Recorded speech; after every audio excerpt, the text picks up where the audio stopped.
Alright, this is going to be a how-to of how to undo your propane tank. So you can get some channel locks or some vice grips, whatever you want to put on here. I have just a pipe wrench. So what you're going to do is it's the opposite of a normal screw. So normally it's righty-tighty, lefty-loosey. This time it's going to be righty-loosey, lefty-tighty.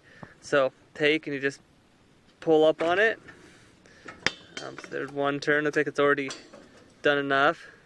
Oh, not quite. So I'll take and I'll undo this.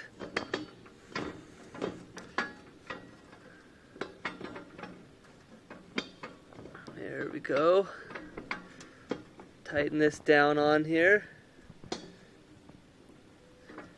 And then just unscrew it. It's as simple as that of how to do it. So that's how you undo your propane. And then to get it redone up, it's going to be doing the exact opposite. So I'll keep doing this and I'll show you here in a second when I grab my new propane tank. So there we go, plenty loose. You're going to want to make sure that your propane tank is off before you do this. Just unscrew it all the way. There you go, it pops out.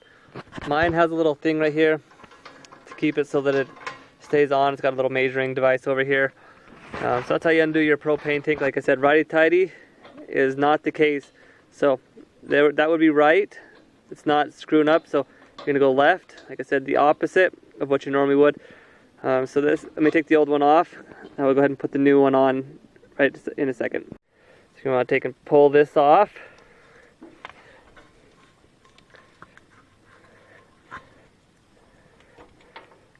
And then you take and put this on.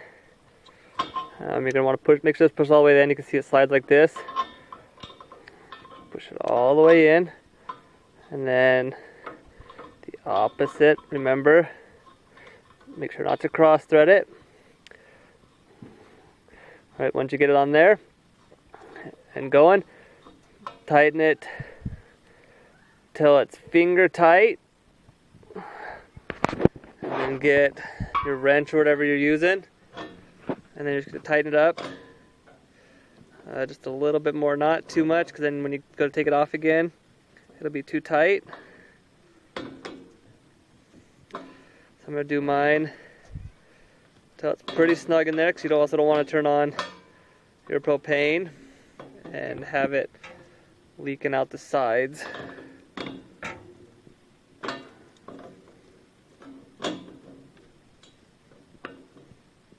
And there you go.